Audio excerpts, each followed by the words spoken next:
Dos mujeres, ambas asesinadas en el mismo parque natural. La policía de Indiana temió que fuera obra de un asesino en serie, hasta que las pruebas forenses apuntaron en dos direcciones opuestas.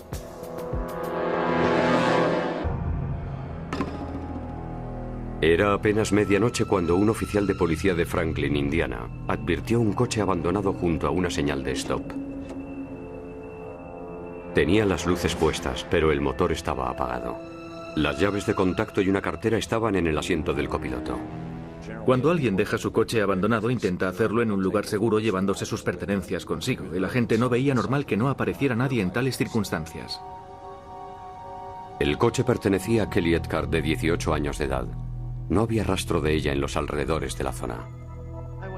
Me fui a la cama a dormir y de repente a eso de las 2:30 de la madrugada, recibí una llamada de la policía de Franklin comunicándome que habían encontrado el coche de Kelly, pero ella no estaba dentro. Obviamente deduje que algo iba mal porque a ella no se le ocurriría dejar su coche tirado.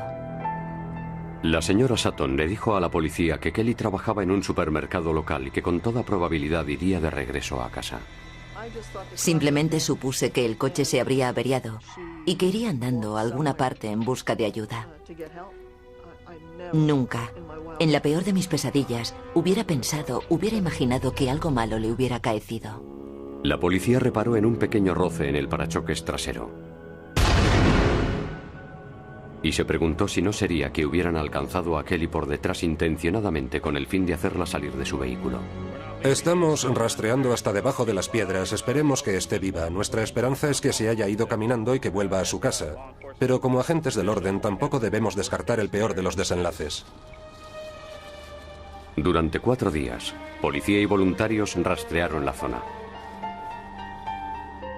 Su familia encendió velas toda la noche y rezó para que Kelly apareciera sana y salva. Estamos preocupados, estupefactos, deseosos de saber algo, pero también esperanzados.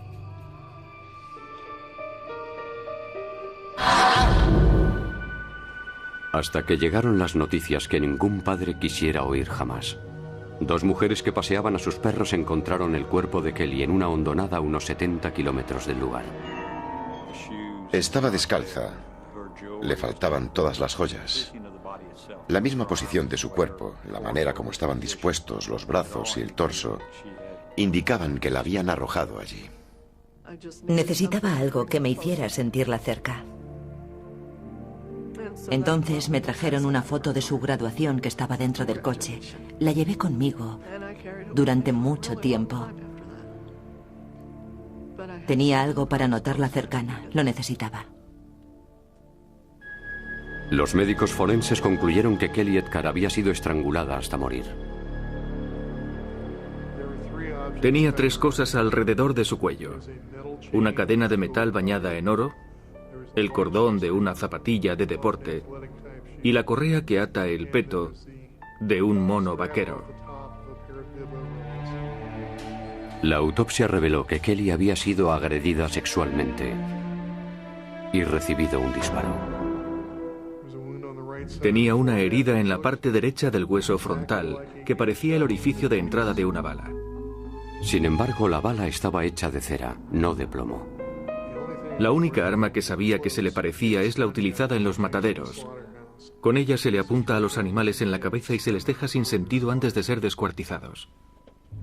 Creemos que chocó contra la parte trasera del coche para así hacerla parar y salir del vehículo. En un determinado momento conseguiría inmovilizarla recurriendo a algún medio que suponemos fue el arma con la que le disparó, o quizás la obligó a punta de pistola a meterse en su coche.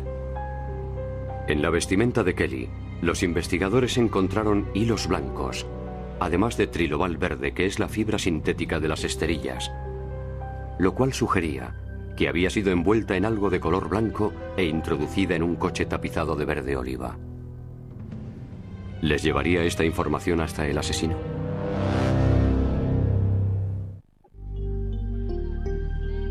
Kelly Eckhardt era miembro de la National Honor Society y obtuvo una beca académica para la universidad. Parecía destinada a un futuro brillante. 3, 2, 1. Le arrebataron la vida. Era una persona muy buena como para que le sucediera esto. He investigado cantidad de casos a lo largo de mi carrera. Este en particular fue muy conmovedor, nos desgarró el alma. Se trataba de una joven en la plenitud de su vida, empezando su educación universitaria y dispuesta a llevar una vida realizada y feliz. Y por algún motivo execrable, le sesgaron su existencia y eso es algo muy doloroso. El cuerpo de Kelly fue encontrado en un barranco a los 4 días de su desaparición. Los investigadores querían saber cuándo fue asesinada. El doctor Neil Haskell, entomólogo forense, halló en el cadáver larvas de la mosca verde, una especie que se instala en los cuerpos inmediatamente después de cuando sobreviene la muerte. Su ritmo de crecimiento es rápido y constante. Proporcionó una pista vital a la hora de determinar el momento del fallecimiento. Actúa como un reloj. Conociendo su cadencia de crecimiento y desarrollo nos puede servir para hacer un cálculo a la inversa. El doctor Haskell cree que Kelly fue asesinada la misma noche de su desaparición.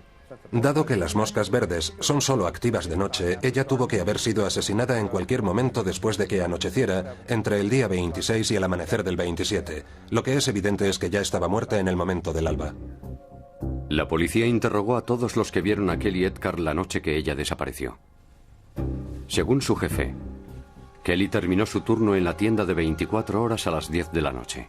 Después quedó con su novio Anthony y con la madre de este. Los tres estuvieron comprando hasta las 11:15. A continuación, todos se marcharon en coches diferentes.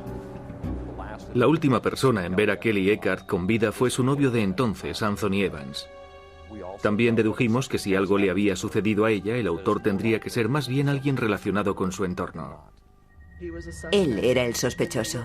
Le estuvieron vigilando durante un tiempo, hasta el más mínimo detalle. Pero Anthony declaró no haberla visto después y afirmó disponer de una coartada. Se paró en otra tienda de alimentación en su camino a casa. Nos entregó un recibo de compra. Nos dirigimos a ese local para corroborar dicha información con gente que pudo haberla visto. No dimos con nadie que nos dijera, sí, vi a este chico en concreto, y sin embargo él conservaba el justificante de compra. Sin una pista sólida, la policía solicitó la ayuda de la ciudadanía y dio a conocer que a la víctima le faltaban unas determinadas zapatillas de deporte. Sus zapatillas de tenis eran de cuero. Me parece que ella calzaba un 40 y medio. Estas eran de color blanco. Conseguimos un modelo idéntico en una tienda de Ohio. Las mostramos en los medios de comunicación por si alguien había encontrado tiradas unas zapatillas iguales. 3 semanas después, una llamada anónima informó de que había un par de zapatillas en los baños de la Reserva Natural de Atterbury, a unos 30 kilómetros de donde encontraron el cuerpo de Kelly. Correspondían con lo que la madre de Kelly nos había dicho. Eran del mismo número y además a una de las zapatillas le faltaban los cordones. Como el asesino había utilizado un cordón para estrangularla, los investigadores estaban convencidos de que esas eran las zapatillas de Kelly. Así que hicieron una batida por la reserva natural en busca de pistas adicionales. Supusimos que allí, en alguna parte, estaría la escena del crimen. ¿Pero tuvo que ser allí a la fuerza? Eso no lo sabíamos. El parque natural tenía una extensión de unas 13 hectáreas, pero no encontraron nada. Una semana después, se comunicó a los investigadores que allí se había producido otro crimen. Recibimos la llamada de un detective de la policía estatal informándonos de que había sido encontrado el cadáver de una joven dentro de la Reserva Natural de Atterbury, cerca del mismo lugar donde se hallaron las zapatillas de Kelly. La víctima, Sharon Myers, de 26 años, también había muerto por estrangulamiento. Ambas muertes eran aterradoramente similares. Las dos eran chicas jóvenes y ambas murieron asfixiadas con una especie de cuerda. Los investigadores no encontraron relación alguna entre ambas víctimas, excepto en la forma en que murieron. Ahora tenían que asumir una realidad escalofriante: la búsqueda de un asesino en serie.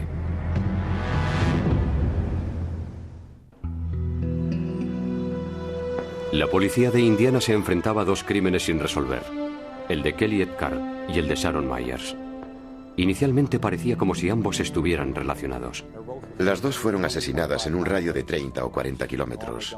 No es normal que dos chicas jóvenes sean asesinadas en un área tan reducida de Indiana sin que una no tenga nada que ver con la otra. Y al parecer, así era. Jason Hubble, compañero de trabajo de Sharon Myers, fue acusado del asesinato de esta debido a que ambos tuvieron una fuerte discusión durante el trabajo. Más adelante él sería declarado culpable. No había pruebas que demostraran que Hubble tuviera algo que ver con el asesinato de Kelly Eckhart. El ADN de Jason Hubble no correspondía con el que había dejado el asesino. De nuevo, la policía solicitó la colaboración ciudadana durante la investigación del caso de Kelly Eckhart. Sorprendentemente, recibieron más de 800 pistas, la mayoría sin fundamento, excepto unas cuantas. Recibimos una llamada en la que habían visto a un hombre dejar en varias ocasiones una camioneta en el aparcamiento del supermercado durante el mismo periodo de tiempo que Kelly estuvo desaparecida. Kelly Eckhart fue vista con vida por última vez en el aparcamiento de ese mismo supermercado de 24 horas. Algunos testigos afirmaron que ese hombre estaba allí prácticamente todas las noches. De hecho, dijeron que tendría que tener algo que ver con Kelly. A él le habían visto acercarse y alejarse de un vehículo de color marrón. Incluso pensaron que estaría decidido a robarlo. Al parecer, el coche de Kelly era de un color parecido, y nos preguntamos si no sería más bien que estuviera examinando detenidamente el coche de ella. Los investigadores montaron vigilancia en el aparcamiento e hicieron un seguimiento del hombre en cuestión. Su nombre era Jeff Wagner, un albañil de 37 años de edad que estaba en pleno proceso de divorcio. La policía le preguntó por qué pasaba tanto tiempo en el supermercado. El señor Wagner dijo que para ver mujeres y tratar de conocerlas. Que venía allí muy a menudo, digamos que unas 2 o 3 veces por semana. Wagner insistió en que no sabía nada acerca de la desaparición de Kelly Eckhart y se prestó voluntario a aportar una muestra de ADN. La muestra de Jeffrey Wagner no coincidía con las encontradas en el cuerpo de Kelly. Entonces la policía recibió un chivatazo que informaba de que un hombre llamado Scott Overstreet disponía de información concerniente al asesinato de Kelly Eckhart. Salimos en búsqueda de Scott Overstreet y lo trajimos al departamento de policía de Franklin. Scott Overstreet carecía de antecedentes penales y en un principio declaró no saber nada acerca del asesinato de Kelly Eckhart. Pero durante el interrogatorio de la policía cambió su versión. Scott dijo que su hermano Michael le pidió que condujera su furgoneta hasta la Reserva Natural de Atterbury.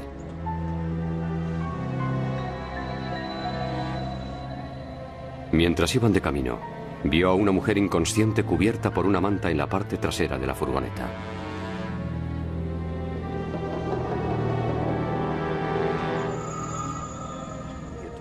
Le dijo a su hermano que no le hiciera nada malo a esa chica, y este le contestó que no se preocupara, que la iba a dejar por ahí tirada.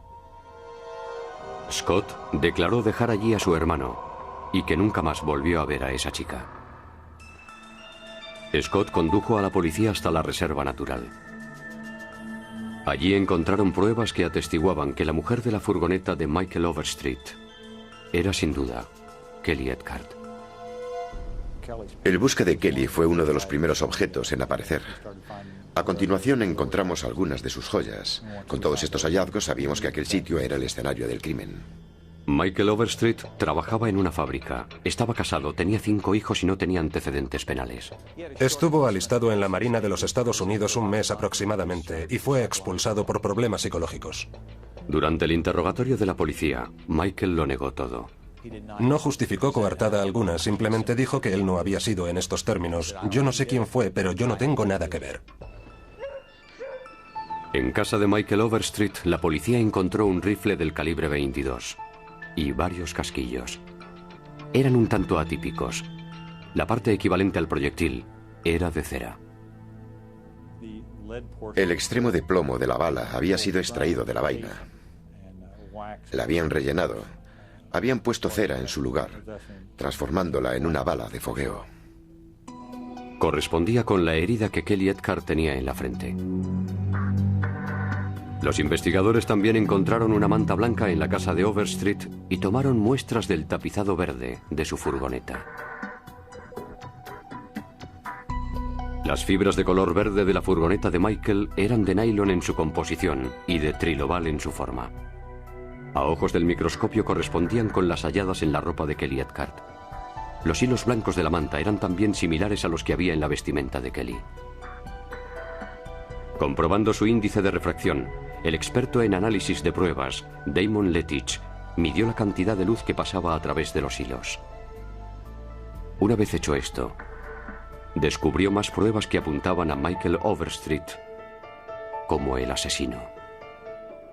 Llegué a la conclusión, tras haber completado mi análisis, de que las fibras que había recogido de la ropa de Kelly Eckhart podrían haberse desprendido de un edredón y que eran las mismas que se habían extraído del tapizado de la furgoneta de Overstreet.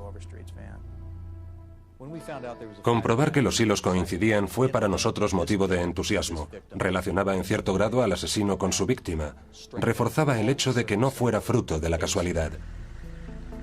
Finalmente, los investigadores midieron la altura del parachoques de la furgoneta de Michael Overstreet y la compararon con la correspondiente al arañazo en el coche de Kelly.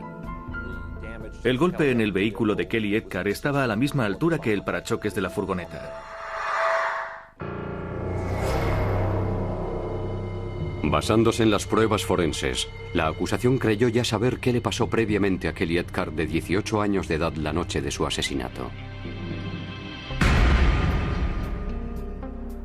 Según sus amigos, Michael Overstreet fue a comprar al supermercado 24 horas donde Kelly Eckhart trabajaba de cajera.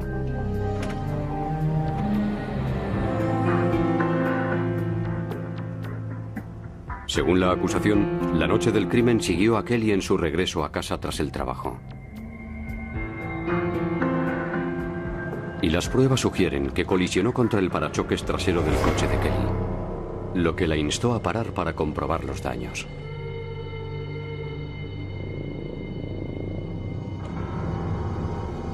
Fue entonces cuando Overstreet le disparó una bala de cera con su rifle del calibre 22.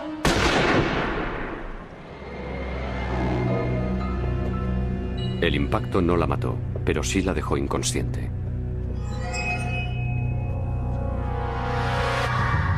Michael metió a Kelly en su furgoneta y más tarde llamó a su hermano pidiéndole que le condujera el vehículo hasta el espacio natural protegido. Una vez allí, Michael se adentró en el bosque cargado con Kelly.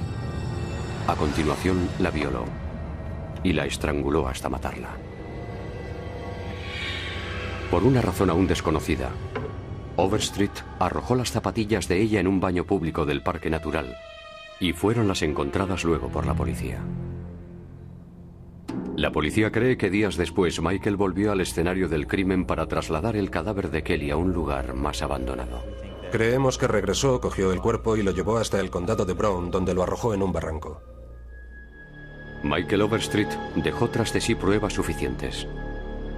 Sin embargo, muchas de ellas eran diminutas para verlas a simple vista. Las pruebas forenses fueron decisivas en la investigación. Nos ayudaron a conseguir que el jurado se hiciera una idea de lo que le sucedió a Kelly exactamente la noche que fue raptada, violada y asesinada.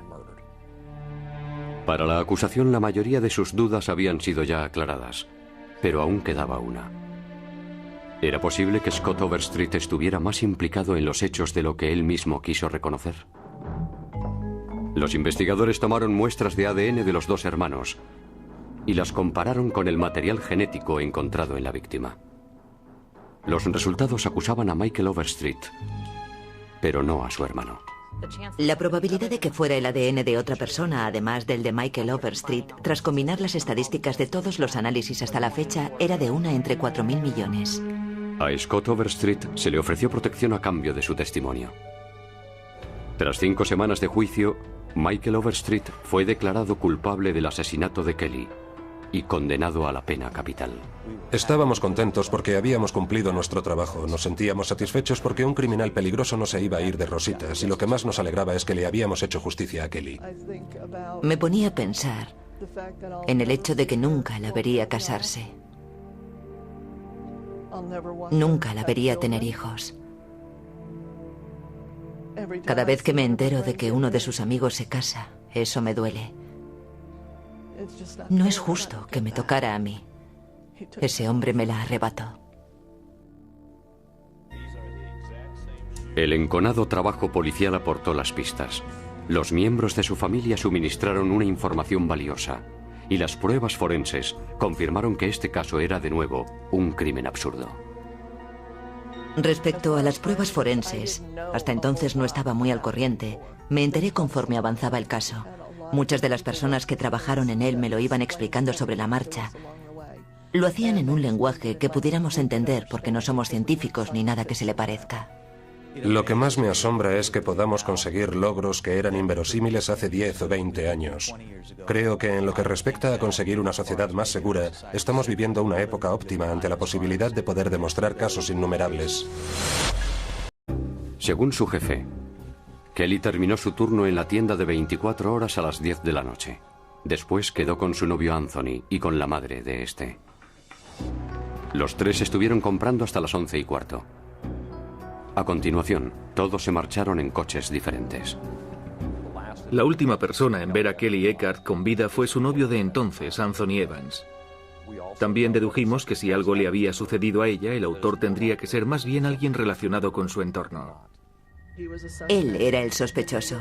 Le estuvieron vigilando durante un tiempo, hasta el más mínimo detalle. Pero Anthony declaró no haberla visto después y afirmó disponer de una coartada. Se paró en otra tienda de alimentación en su camino a casa. Nos entregó un recibo de compra. Nos dirigimos a ese local para corroborar dicha información con gente que pudo haberla visto. No dimos con nadie que nos dijera, sí, vi a este chico en concreto, y sin embargo él conservaba el justificante de compra. Sin una pista sólida, la policía solicitó la ayuda de la ciudadanía y dio a conocer que a la víctima le faltaban unas determinadas zapatillas de deporte. Sus zapatillas de tenis eran de cuero. Me parece que ella calzaba un 40 y medio. Estas eran de color blanco. Conseguimos un modelo idéntico en una tienda de Ohio. Las mostramos en los medios de comunicación por si alguien había encontrado tiradas unas zapatillas iguales. 3 semanas después, una llamada anónima informó de que había un par de zapatillas en los baños de la Reserva Natural de Atterbury, a unos 30 kilómetros de donde encontraron el cuerpo de Kelly. Correspondían con lo que la madre de Kelly nos había dicho. Eran del mismo número y además a una de las zapatillas le faltaban los cordones. Como el asesino había utilizado un cordón para estrangularla, los investigadores estaban convencidos de que esas eran las zapatillas de Kelly. Así que hicieron una batida por la reserva natural en busca de pistas adicionales. Supusimos que allí, en alguna parte, estaría la escena del crimen. ¿Pero tuvo que ser allí a la fuerza? Eso no lo sabíamos. El parque natural tenía una extensión de unas 13 hectáreas, pero no encontraron nada. Una semana después, se comunicó a los investigadores que allí se había producido otro crimen. Recibimos la llamada de un detective de la policía estatal informándonos de que había sido encontrado el cadáver de una joven dentro de la Reserva Natural de Atterbury, cerca del mismo lugar donde se hallaron las zapatillas de Kelly. La víctima, Sharon Myers, de 26 años, también había muerto por estrangulamiento. Ambas muertes eran aterradoramente similares. Las dos eran chicas jóvenes y ambas murieron asfixiadas con una especie de cuerda. Los investigadores no encontraron relación alguna entre ambas víctimas, excepto en la forma en que murieron. Ahora tenían que asumir una realidad escalofriante: la búsqueda de un asesino en serie.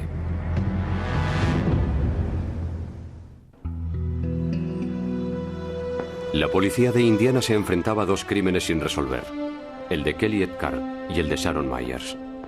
Inicialmente parecía como y que nunca más volvió a ver a esa chica.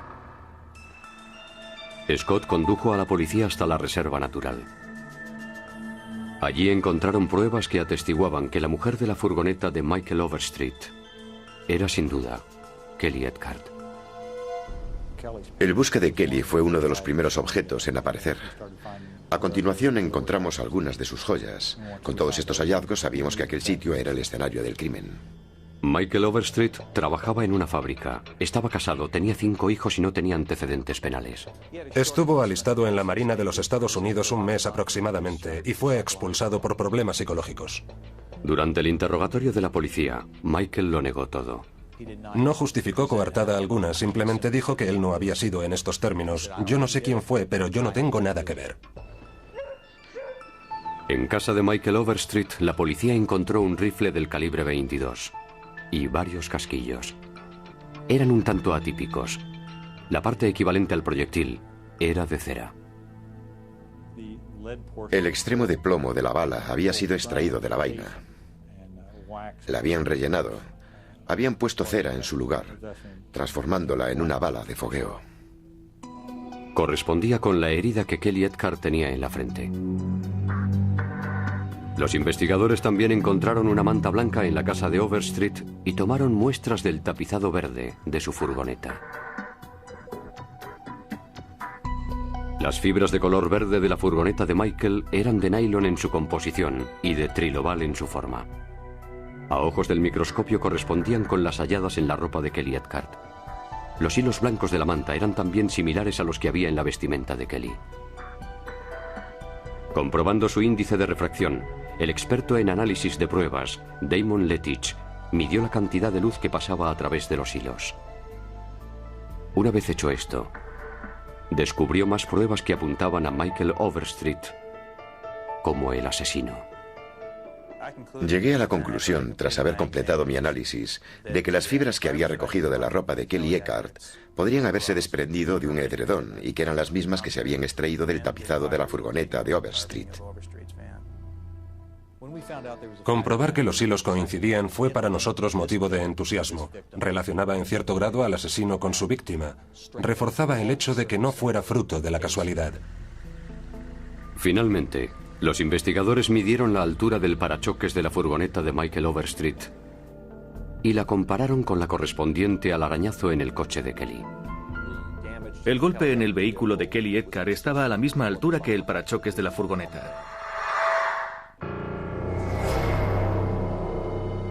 Basándose en las pruebas forenses, la acusación creyó ya saber qué le pasó previamente a Kelly Eckhart, de 18 años de edad, la noche de su asesinato. Según sus amigos, Michael Overstreet fue a comprar al supermercado 24 horas donde Kelly Eckhart trabajaba de cajera. Dos mujeres, ambas asesinadas en el mismo parque natural. La policía de Indiana temió que fuera obra de un asesino en serie, hasta que las pruebas forenses apuntaron en dos direcciones opuestas.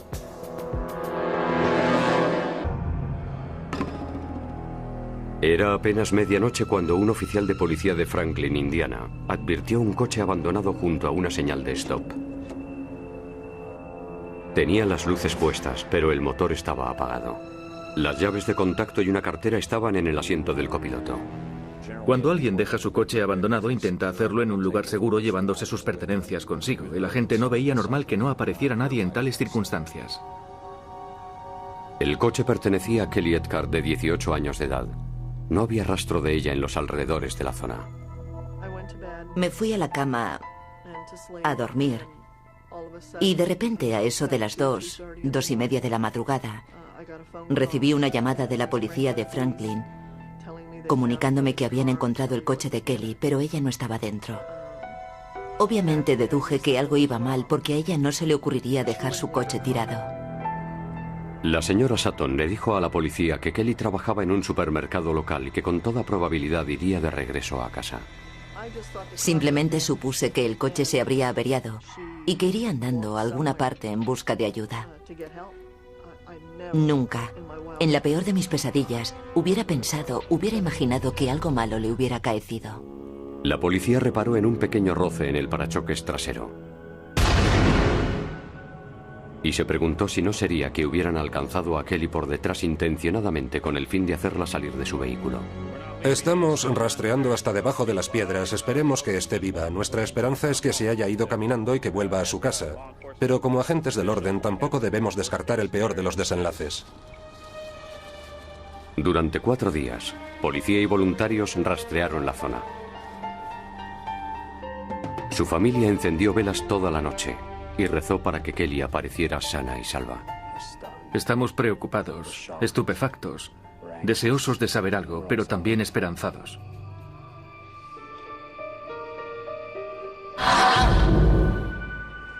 Hasta que llegaron las noticias que ningún padre quisiera oír jamás. 2 mujeres que paseaban a sus perros encontraron el cuerpo de Kelly en una hondonada a unos 70 kilómetros del lugar. Estaba descalza. Le faltaban todas las joyas. La misma posición de su cuerpo, la manera como estaban dispuestos los brazos y el torso, indicaban que la habían arrojado allí. Necesitaba algo que me hiciera sentirla cerca. Entonces me trajeron una foto de su graduación que estaba dentro del coche. La llevé conmigo durante mucho tiempo. Tenía algo para notarla cercana. Lo necesitaba. Los médicos forenses concluyeron que Kelly Edgar había sido estrangulada hasta morir. Si ambos estuvieran relacionados. Las dos fueron asesinadas en un radio de 30 o 40 kilómetros. No es normal que dos chicas jóvenes sean asesinadas en un área tan reducida de Indiana sin que una no tenga nada que ver con la otra. Y al parecer, así era. Jason Havel, compañero de trabajo de Sharon Myers, fue acusado del asesinato de esta debido a que ambos tuvieron una fuerte discusión durante el trabajo. Más adelante él sería declarado culpable. No había pruebas que demostraran que Havel tuviera algo que ver con el asesinato de Kelly Edgar. El ADN de Jason Havel no correspondía con el que había dejado el asesino.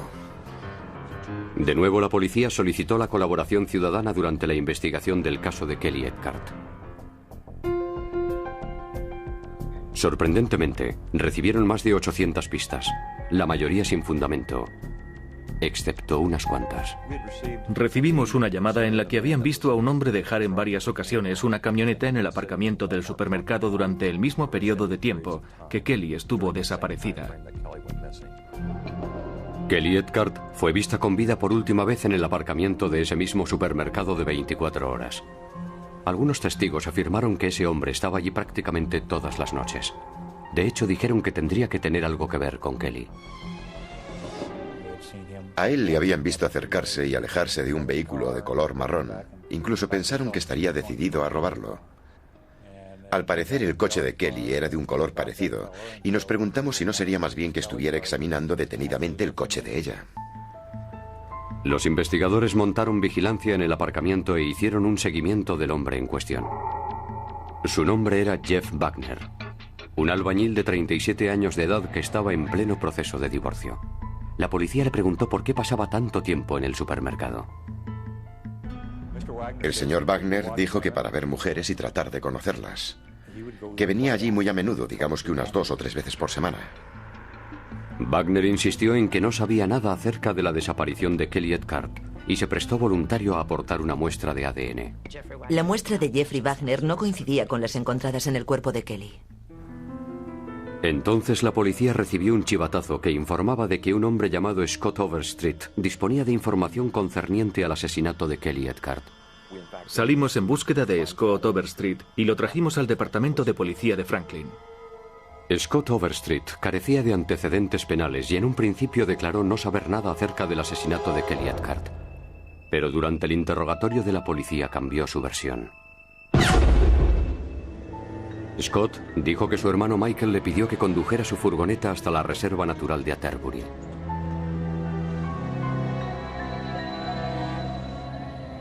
Mientras iban de camino, vio a una mujer inconsciente cubierta por una manta en la parte trasera de la furgoneta.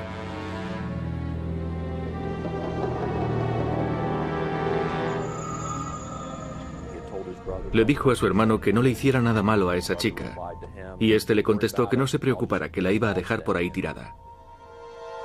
Scott declaró dejar allí a su hermano.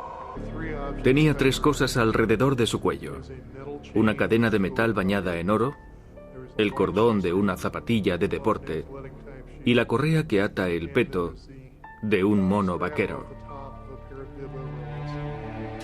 La autopsia reveló que Kelly había sido agredida sexualmente y recibido un disparo. Tenía una herida en la parte derecha del hueso frontal que parecía el orificio de entrada de una bala. Sin embargo, la bala estaba hecha de cera, no de plomo. La única arma que sabía que se le parecía es la utilizada en los mataderos. Con ella se le apunta a los animales en la cabeza y se les deja sin sentido antes de ser descuartizados. Creemos que chocó contra la parte trasera del coche para así hacerla parar y salir del vehículo. En un determinado momento conseguiría inmovilizarla recurriendo a algún medio que suponemos fue el arma con la que le disparó, o quizás la obligó a punta de pistola a meterse en su coche. En la vestimenta de Kelly, los investigadores encontraron hilos blancos, además de trilobal verde, que es la fibra sintética de las esterillas, lo cual sugería que había sido envuelta en algo de color blanco e introducida en un coche tapizado de verde oliva. ¿Les llevaría esta información hasta el asesino?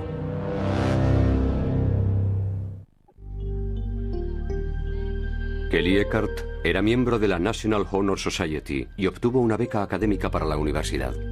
Parecía destinada a un futuro brillante. 3, 2, 1. Le arrebataron la vida.